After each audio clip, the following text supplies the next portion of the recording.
Hallelujah. Let's give testimony to the Lord right now and gratitude and appreciation for every time that He has shown up, every time that He has made Himself present in some of our dire moments.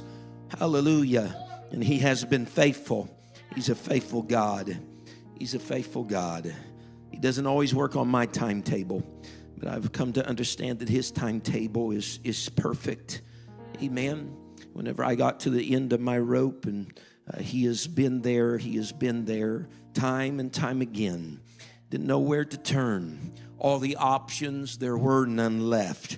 Amen. Sometimes it gets to where everything is subtracted away from us until He's the only thing left. Amen. And I love the Lord today. Hallelujah. We're glad to be in the house of the Lord this morning. We're grateful for the Champion family being with us and helping us here on this weekend. You want to be coming back tonight, and Brother Champion's going to be ministering the word of the Lord as well. This is like a absolute same scenario as last time they was with us. They're going to be here. They're going home for service. They're coming back. They've been in fair all this past week. It's just the way it lands. I think it has to do with shut down the Toyota, and when fair is for you, it all just comes together. And they've so graciously said they would do it again. Come and be with us, and we're grateful, amen, for them doing so. As a matter of fact, at their service today, they're looking at having 5 people being baptized today in Jesus' name. Some kids and some backsliders, if I understand right, or grandchildren, perhaps that is. But amen. So we rejoice. Amen. Isn't that right? It's always excellent when there's another name that goes in that name that's above every name. Amen. In watery grave of baptism. Amen. I'm going to be turning to 2 Kings chapter number 7. And you'll just have to use these things here called your Bible today. All right? Amen. We are media short, all right? And so you can use your Bibles today. If you didn't bring a Bible, set someone who has one. Pull it up on your phone. You probably memorized it, so you're okay. Amen. 2 Kings chapter number 7. We're going to begin reading with verse number 3. Again, thank you to all the prayers that people gave for Sister Brenda Wendell. Went there that morning. Her blood pressure was just fine. It's like there was no elevation in her blood pressure in it, and she was here getting ready to face surgery. She was just good. And we prayed, and she just like, well, the Lord's going to go with me. That was her parting words. Lord's going to go with me. And He was. She was only on like bypass for like an hour and a half, but they did 4 within that amount of time. That's a physician, yes, but that's a great physician as well. Amen. And we're thankful. We're thankful. 2 Kings 7, starting with verse number 3 here. The Bible says, and there were 4 leprous men at the entering in of the gate. They said one to another, why sit we here until we die? If we say we will enter into the city, then the famine is in the city, and we shall die there. If we sit still here, we die also. Now, therefore, come and let us fall into the host of the Syrians. They save us alive, we shall live, and if they kill us, we shall but die. They rose up in the twilight to go into the camp of the Syrians, and when they were come to the uttermost part of the camp of Syria, behold, there was no man there, for the Lord had made the host of the Syrians to hear a noise of chariots and a noise of horses, even the noise of a great host. They said one to another, lo, the king of Israel hath hired against us the kings of the Hittites and the kings of the Egyptians to come upon us. Wherefore they arose and fled in the twilight, left their tents and their horses and their asses, even the camp as it was, and fled for their life. And when these lepers came to the uttermost part of the camp, they went into one tent and did eat and drink, and carried thence silver and gold and raiment, and went and hid it, and came again and entered to another tent and carried thence also and went and hid it. Verse number 4 says today, here they were saying, we go in the city, we stay out here, either way we die, we go to the Syrians. Perhaps we will, perhaps we won't. The verbiage there in verse number 4 is, let us fall to the host of the Syrians. There's several other translations of Scripture that also translate this verse. Many of them use a different word for the word fall. Let us fall into the host. The one where I read this, where I was inspired by this, was a contemporary English version this year. It says, so let's sneak over to the Syrian camp and surrender. So with the help of the Lord today, I want to minister this, the sound of surrender. The sound of surrender. Can you help me pray right now? Jesus, God, we are in debt to you this morning, God, and we weigh, Lord, and lean heavily, Lord Jesus, upon you. Bring every thought, Lord, into captivity today to the obedience of Christ Jesus. Help us, oh Lord God, to look at the Scriptures, for in them are life, God, even life, God, for our present day lives. I pray, oh God, minister to each and every individual, Lord, in this place today. God, encourage us, strengthen us, God, Lord, by your word, and will not fail to thank you, God, for what you do, Lord, in this place this morning. In the lovely name of Jesus Christ, I pray. Amen. And the church say amen. Amen. You may be seated today. In society today, we have been conditioned. We've been conditioned to see the winners as the victors. Whether it was a struggle or whether it is a competition of some sort, we want to know who came out on top. People usually don't ask who lost. They always want to know who won. As a matter of fact, the idea of victory is military and competitive at its core. It implies that there's an opponent. It implies that there is a struggle and that there is also a triumph. Throughout Scripture and even throughout history, victory is the anthem song that we sing. We oftentimes rally around the stories such as David, a boy who defeats a giant and becomes then in Scripture a national hero. We underscore the victory. Even at Jericho, we again rally around that the people would give forth a shout on that seventh time, on that seventh day, and the walls would fall, and in the Scripture, history would be made. Outnumbered many times, but never overpowered. You even read about how God gets the glory through Gideon's unlikely 300 men that he went to war, amen, with. These are the stories in Scripture and also yet in history that inspire you and I. We preach about them and we get down hard on them and we sing songs. There's lyrics about them. People have written, some have even named some of their sons after some of these characters because it marks, if you will, victory in the life of Scripture. And the reason why we do this is because victory just resonates with us. It's what we desire. It's what we prefer. It's what our goals are. It's the rallying point and the springboard for any challenge that's coming to our life, that with hope and with the right attitude and tenacity that we will indeed be victorious.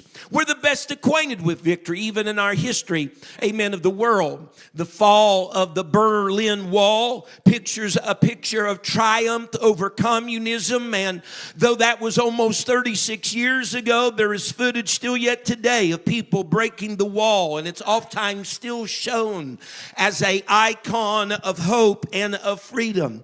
Every 4th of July in that 7th month, we have fireworks and we'll sing patriotic songs, and we're celebrating the anniversary of the 13 colonies that went to wrestle their independence from the British Empire. It's victory. So it doesn't matter if it's the Red Sea crossing or if it's Normandy Breach or whether it's the walls of Jericho or the Berlin Wall, whatever it may be, if it's David's stone that came from his sling or Martin Luther's dream that he spoke of on Capitol Hill, amen, it is, according to the record of history, those who win that get the pen. They say that history is written by the victors. And it is the victors and the victories that we commemorate. It's what we study. It's what we pass down to future generations. Even the Bible comes alongside us when it talks about even the victories of our Lord in Psalms 145, that these are the things that one generation shall praise to another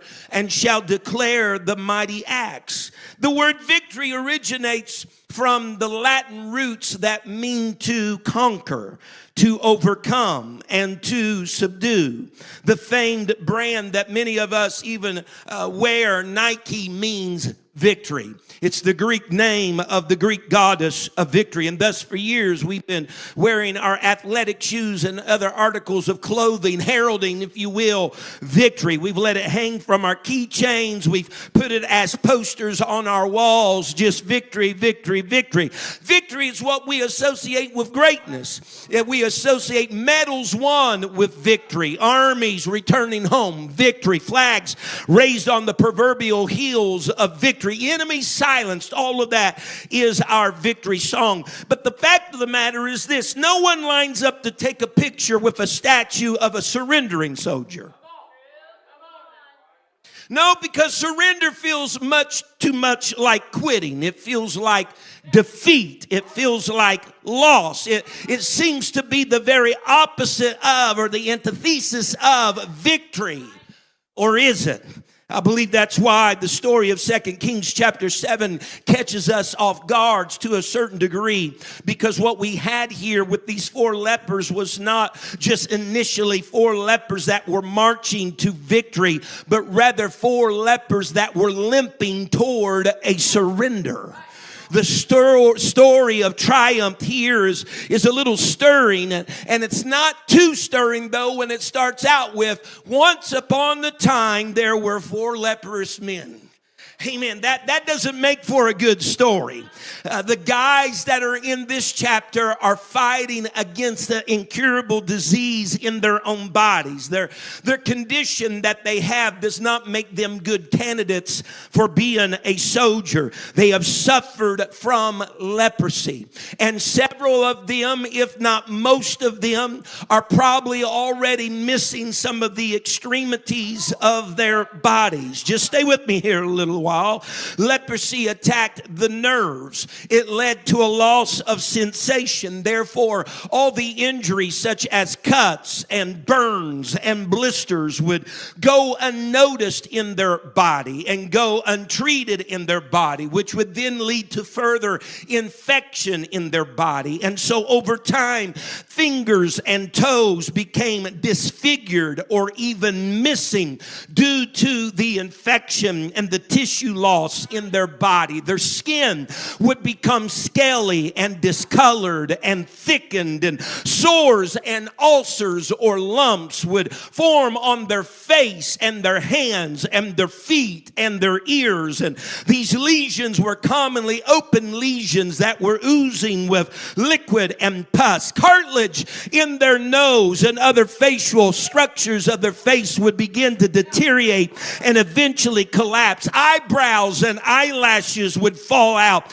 As the nerves died, muscle paralysis would set in, causing their hands to curl and claw-like shapes. Their legs would weaken, leading them to a shuffle or a limp rather than a walk, and certainly not a regimented march on the way to a war. These 4 men outside of Samaria, isolated from any others, quarantined from any others, are not the picture of victory. There's nothing intimidated or triumphal about their torn clothes or about their unkempt hair or about their claw-like hand over their mouth crying out, unclean, unclean. There's nothing victorious about these 4 men. Nike isn't there doing a photo shoot for their brand name. No one is using these 4 lepers as an emblem of hope. They're not the next story for encouraging words to the next generation about victory. Not these 4 leprous men.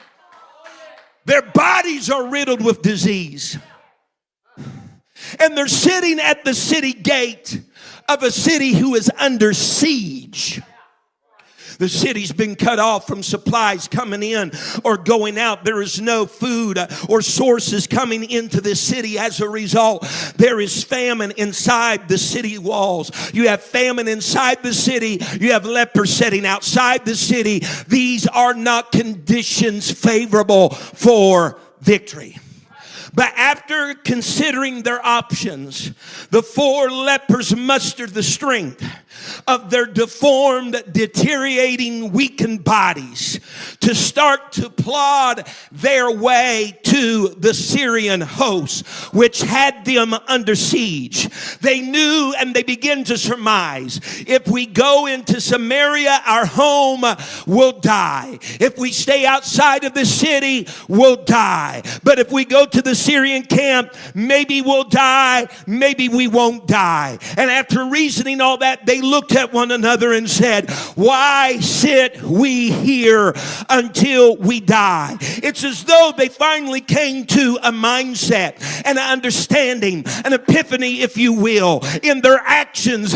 Amen. That you know what? There's no reason that we should try to self-preserve. There's nothing here really that we got in our own selves that we ought to protect. A reality check was coming upon their life. You know what? We aren't doing anything because we might die, but being cautious and protective of what life we do have left is still death. And the Bible says, they said, why don't we just go and let us fall unto the host of the Syrians?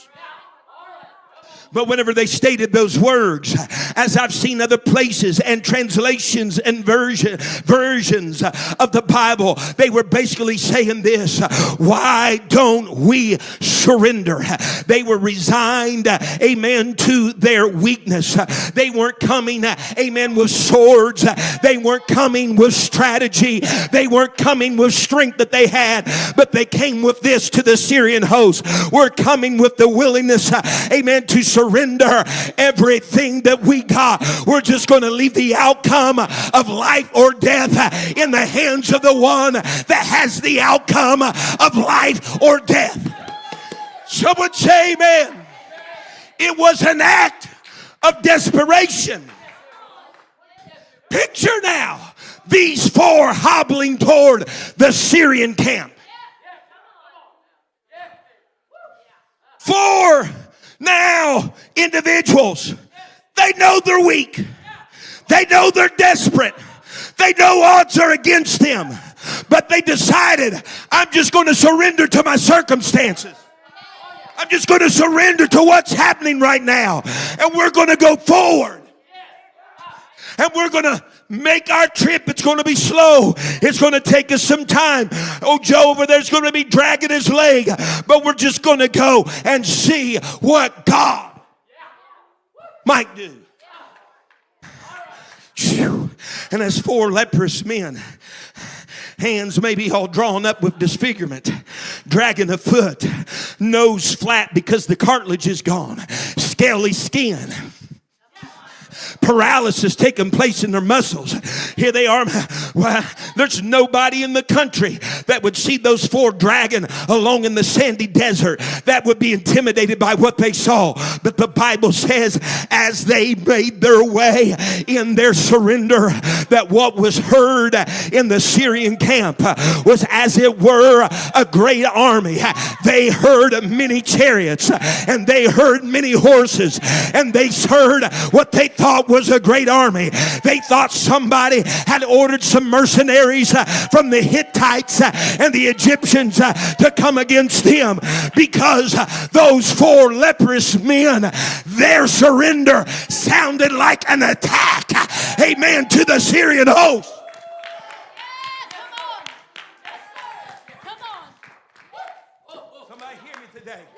Because you think your power maybe is in the sword that you wield, amen, or in the shield that you have, or in your rallying voice of strong strength. But I've come to tell the First Apostolic Church on this Sunday morning that there's many times that the greatness of your strength is found in your surrender.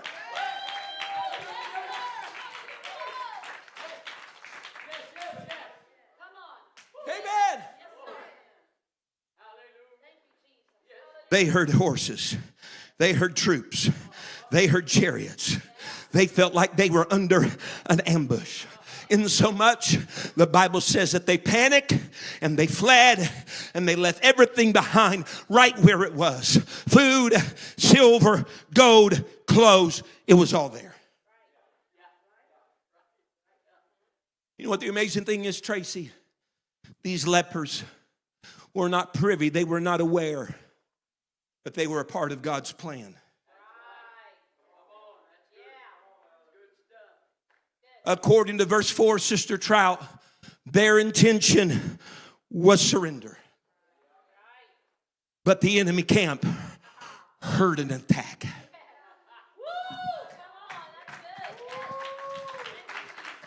What was just a limp toward surrender on the earth had become war in the ears of the enemy.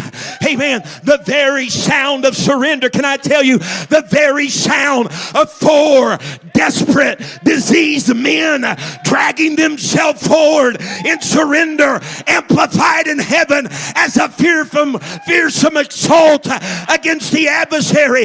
Their surrender, even in the face of their weakness, sounded like an attack.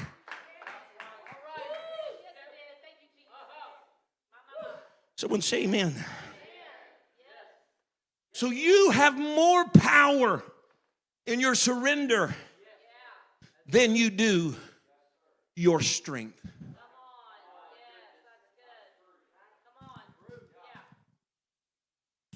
But we've been conditioned to only celebrate strong.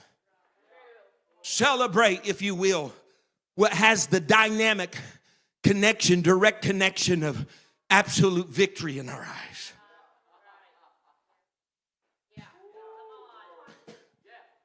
The Apostle Paul said, this is in your Bible, 2 Corinthians 12 and 10.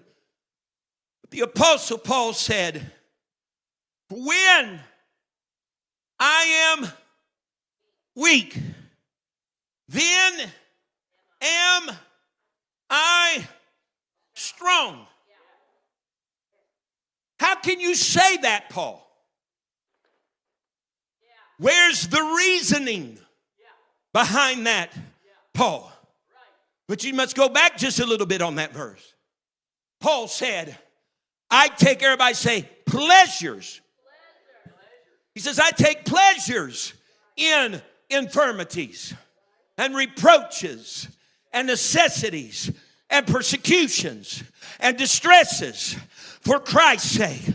Paul, still, it seems like you're talking nonsense. Well, when you look at the word pleasure here in the Greek in the New Testament, the word pleasure means to do willingly.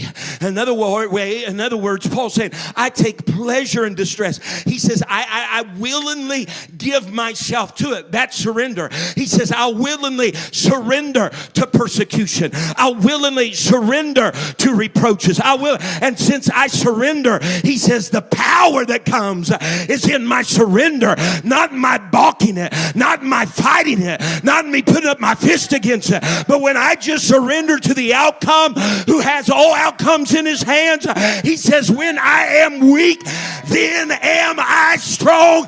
There is a strength in your surrender.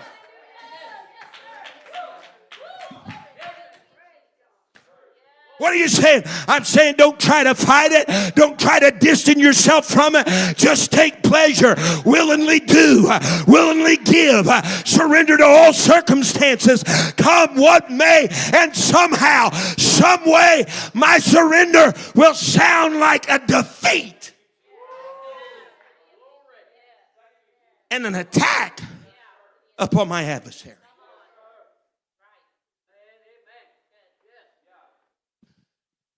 It would be wrong this morning to label the Apostle Paul and those four lepers as powerless. Powerlessness is a condition, but surrender is a decision.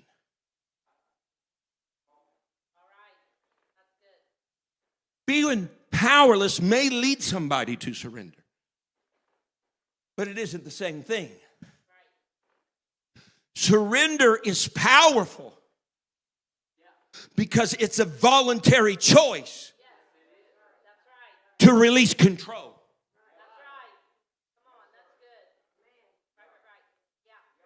Stay here outside the walls, my control. Go into the walls, my control. Going to the Syrians, I don't know the outcome, but I'm going to willingly just give myself. I don't have any control over this. I don't have any control over this. That's powerful because you released your ability of having any control, of having any say, of being able to lean in on the situation. You're giving up and giving over. And when you surrender, God's amplifying your surrender. God's amplifying that release. God's amplifying that release of control and saying, I'm going to make it sound like an attack. Someone say yes. Whenever you do that, whenever you surrender, whenever you give up, whenever your actions are saying, God, it's you. I don't have nothing in this. I'm yielding my will. I'm yielding my plans. I'm yielding my control. When you're saying, God, it is up to you. And when you're doing that with God in mind, that's not defeat. You know what that is? That's really worship.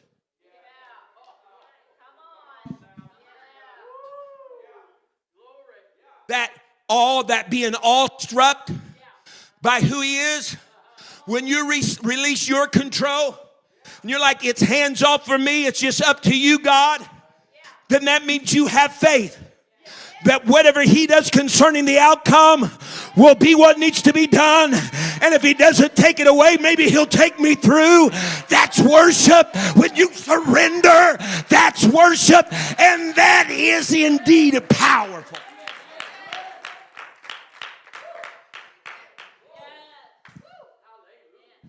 Amen. Someone say glory.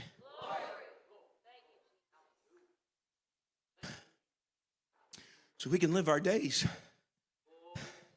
as though if we're not in control of the outcome, we don't have the wherewithal to go forward and be totally put together as we do, with a strong voice of a rallying cry and a strong march with the stamping of our feet headed in the direction of our adversary, then it's just not going to be very good. It's not going to be victory. If we go with that type of attitude, we'll miss the very core of what our Bible all even centers around.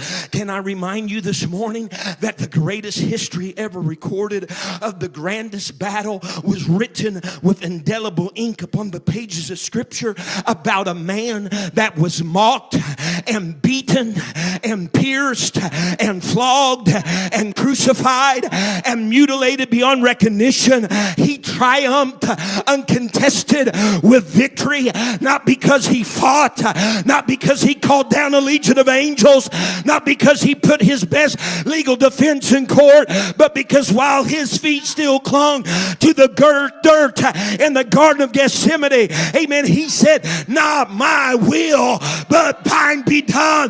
That was surrender. That was surrender. And it made all the makings of an attack on the grandest scale for hell in the world. Your Savior.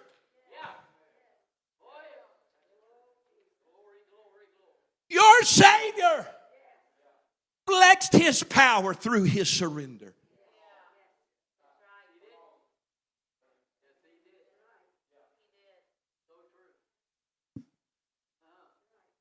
Yeah, Pat, we know he had other opportunities, Amaya. I mean, when Judas and the band show up with their swords and their spears and their clubs to the Garden of Gethsemane, and he says, whom seek ye? He said, well, Jesus. And he said, I am he. Just those few words, they fell backward to the ground. So we know there was power in his voice. But that's not what he chose to exercise. He says, I'll show you one more powerful than that. What's that? Beat me. mock me. I'll give myself to it. I'll surrender to it. And through his surrender, amen, death, hell, the grave, and sin were conquered. Not through his fight per se, but through his surrender.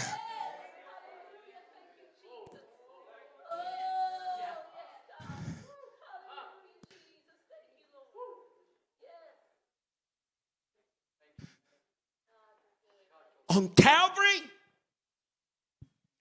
hanging there on that tree, darkness covering the earth from the third to the ninth hour.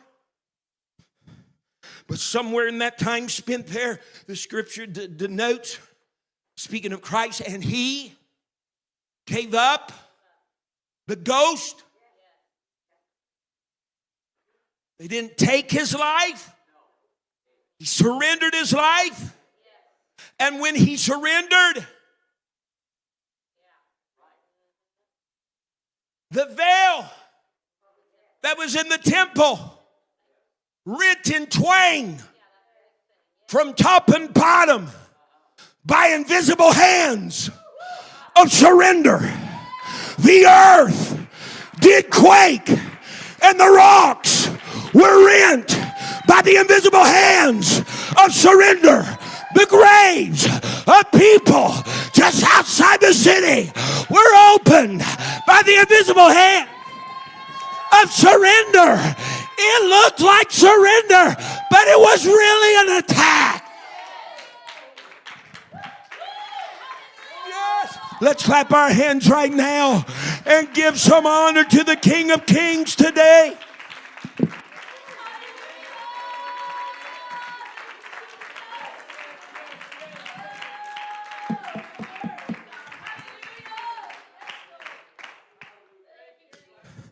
Note John 10. Note John 10. In verse number 18. The red letters of Jesus speaking. He says, no man taketh it. The it he refers to is his life. He says, no man taketh it from me, but I lay it down of myself. Erica, Jessica, that surrender. He says, I lay it down of myself. Look what he says. He says, I have power. Everybody say power. I have power to lay it down. I have power to take it up, take it again. Notice what Jesus is doing here. Jesus is calling his choice to lay down his life, his choice to surrender. He's calling that power. I have power. I have power. And it's coupled with his surrender. Those lepers appeared to hobble in the Syrian camp of their own volition, but there was really another power at work. It was the power of their surrender. Look at verse 5 once again. They come into that place, and the Bible says, behold, there was no man there. There's no one to be found in the Syrian camp. Can we just stay here for a moment? That the whole while that they're making their journey from the gate of Samaria to Syria, they don't know what's happening. I think that's important. They don't know what's happening. And when they arrive, they can see that there has been occupancy here. Enough indicators that someone has been here. If I can say it like this, the coals at the fire are still hot. Someone's not left too long ago. This is not like someone's been gone from here for weeks, but someone has just left recently. Oh, God, help me. and there's no one here. When you look at this and you go back to verse number 5, the Bible says that they left, they surrendered. When they did this, it says they rose up in the twilight. Everybody say twilight. They rose up in the twilight to go into the camp of the Syrians. It's interesting for me to denote that a little later in the same book here, same chapter, the Bible also says in verse number 7 that the Syrians, or the Syrian host, they arose and fled in the twilight and left their tents and their houses and their asses, even the camp as it was, and fled for life. You know what that tells me, Brother Reese? That whenever their boys finally got together, the consensus, I don't have no control over this. There's no sense in self-preserving. And they looked at each other and said, why do we sit here? Why don't we go fall into the host? Why don't we go surrender? The moment they got up, the Syrians got up. The moment they started marching toward the camp, the Syrians started leaving the camp. That's how quick your surrender can sound like an attack to the adversary. It don't have to be a 1-day delay or a 2-week delay. The moment you totally surrender, it sounds like an attack. It sounds like horses and chariots and a great army for an ambush upon your adversary. Yes. Left everything. Tents, horses, asses, just left the camp as it was.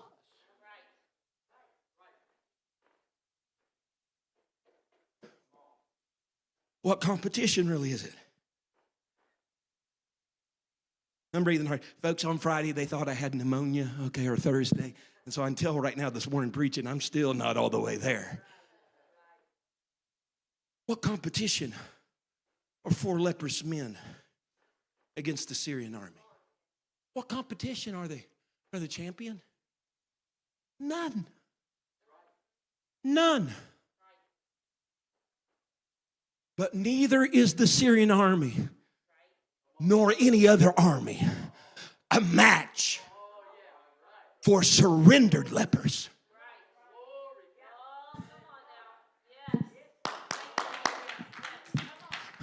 Adversary, don't raise your voice too high because of the condition you see me in, because of the scabbing on my skin and the disfigurement of my face and the wilting of my arms, because I still got one move, and it's called my surrender, and it trumps my condition.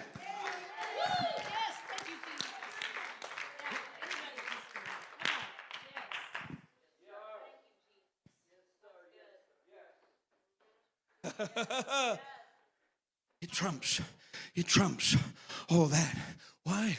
Because surrendered people don't care. Surrendered people don't care. They don't have anything to lose because they've already made a choice. It's not their choice. And it's liberating and it's freeing not to be in control and to relinquish that to someone else. What will be, and what will be isn't up to me. That's surrender.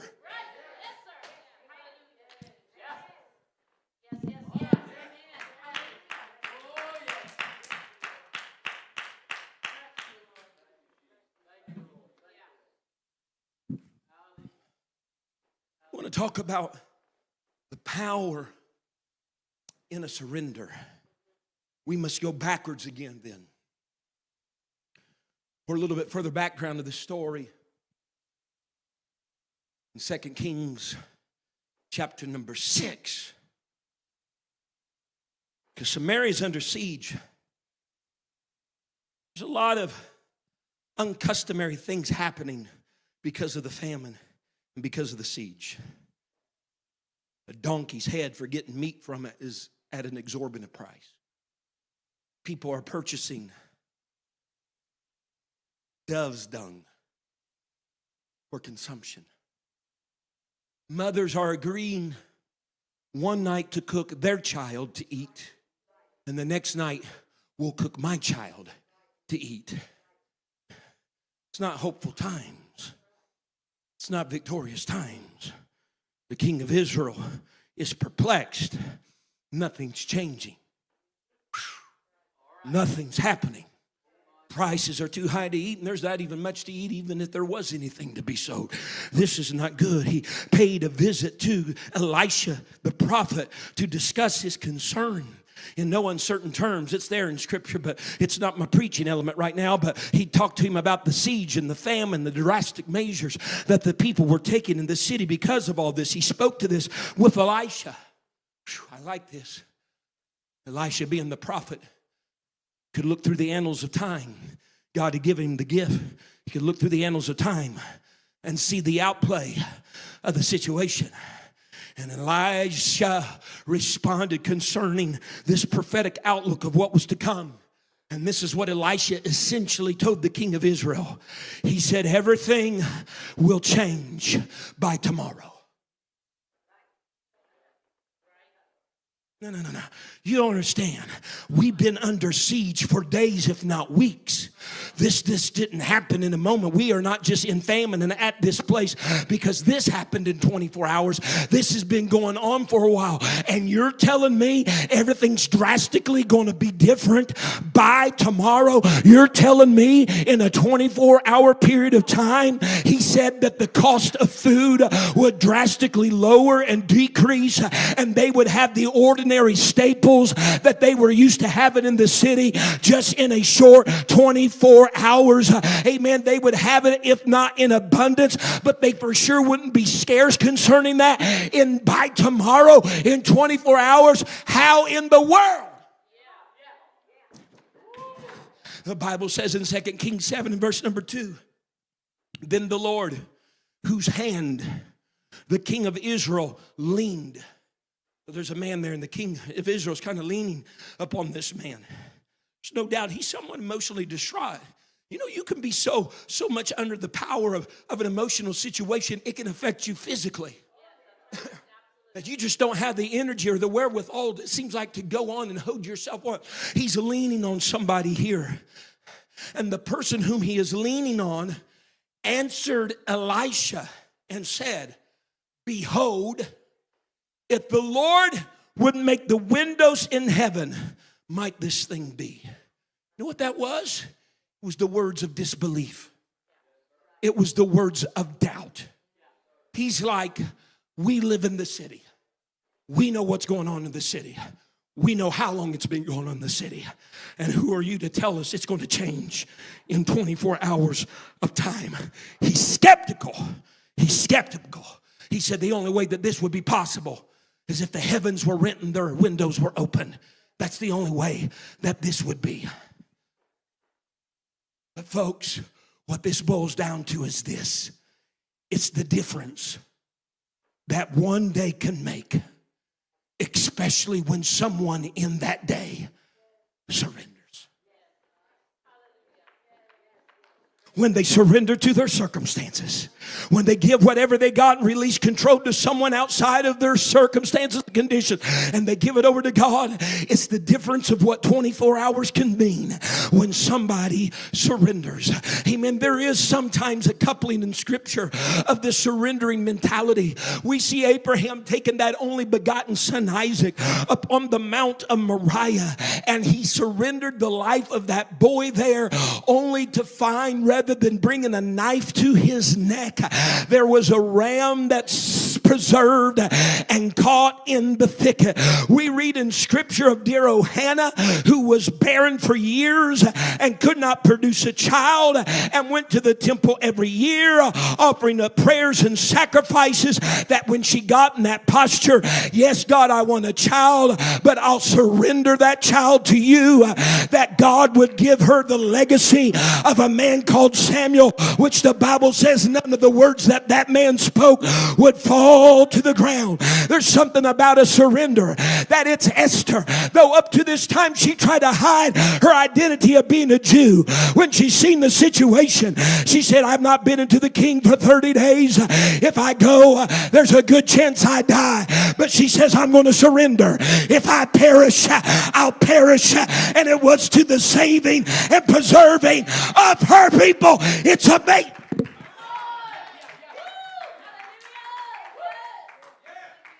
It's amazing what surrender really sounds like.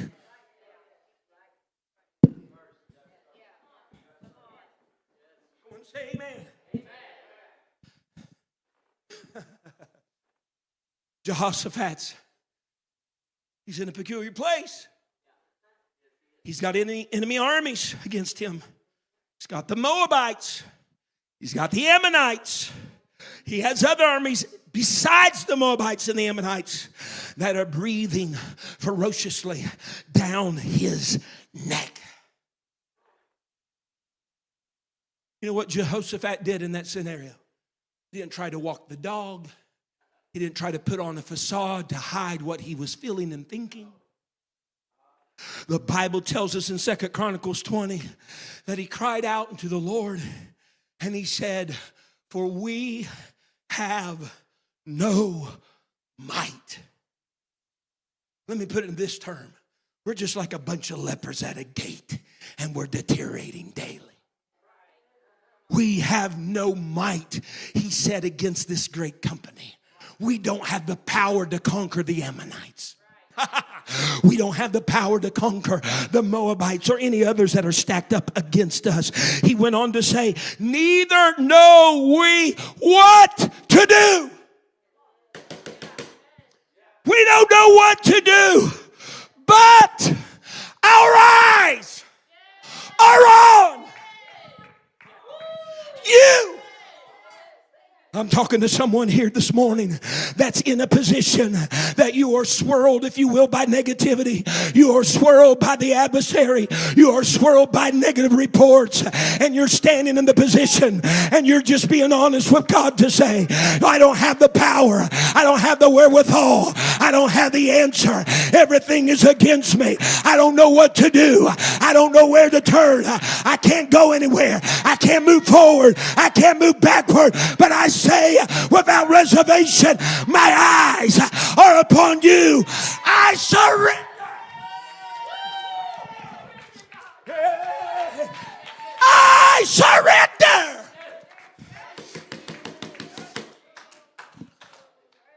Remember, those words flowed out of the mouth of Jehoshaphat. There was a prophet there. His name escapes me right now. Let me see if I can find him.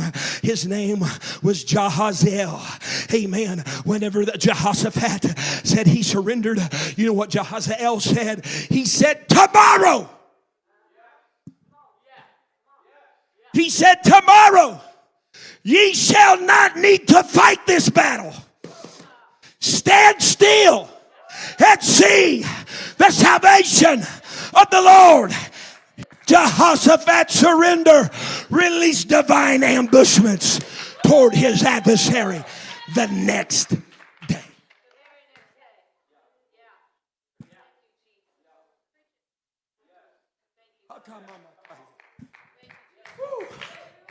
The Lord right now.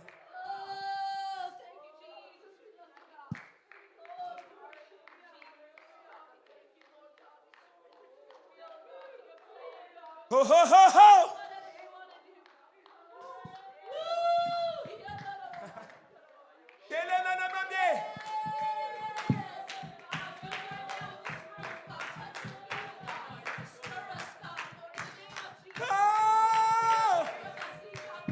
Your battle cries in your surrender. Your battle cries in your surrender. Your power's in your surrender. Your tomorrow is in your surrender. Musicians can come today.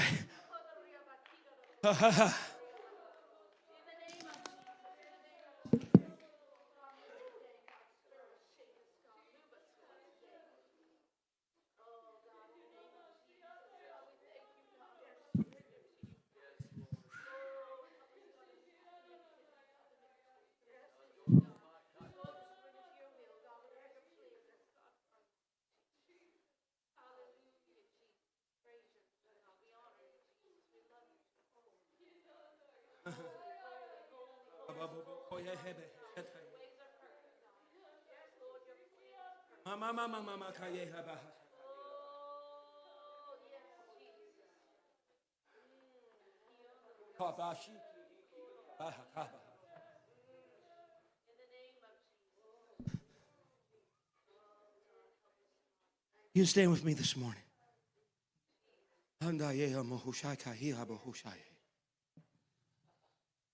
Woo!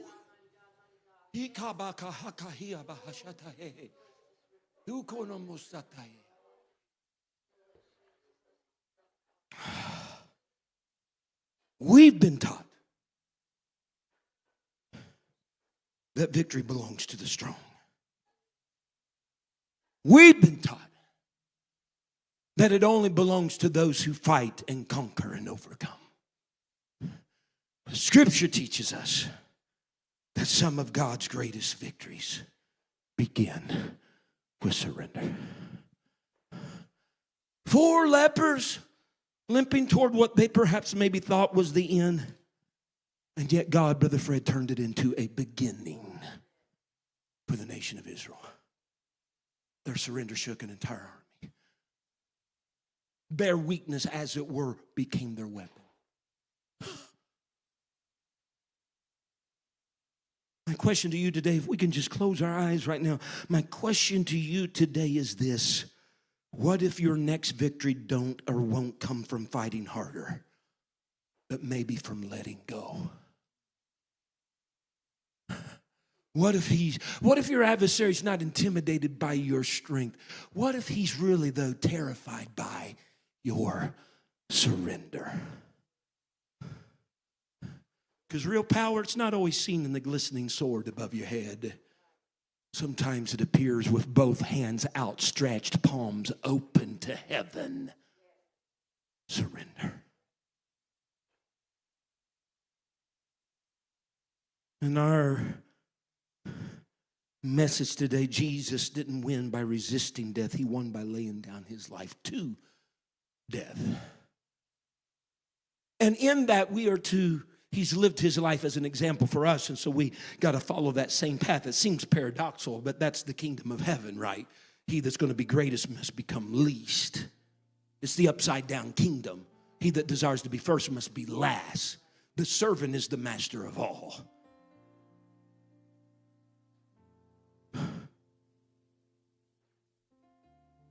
Got to follow that path. You may not be dying on a cross, but he might be inviting you to surrender control. Surrender your plans. Surrender your fears. And be in that same posture. Say, God, not my will, but yours be done.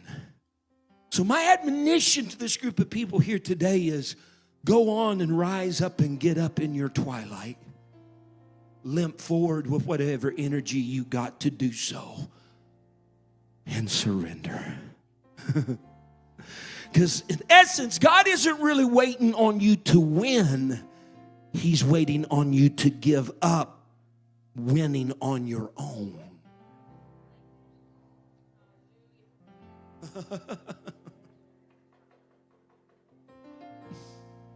So I just want to be one of those lepers today and look at my buddy and say, hey, why don't we sneak on over to the enemy's camp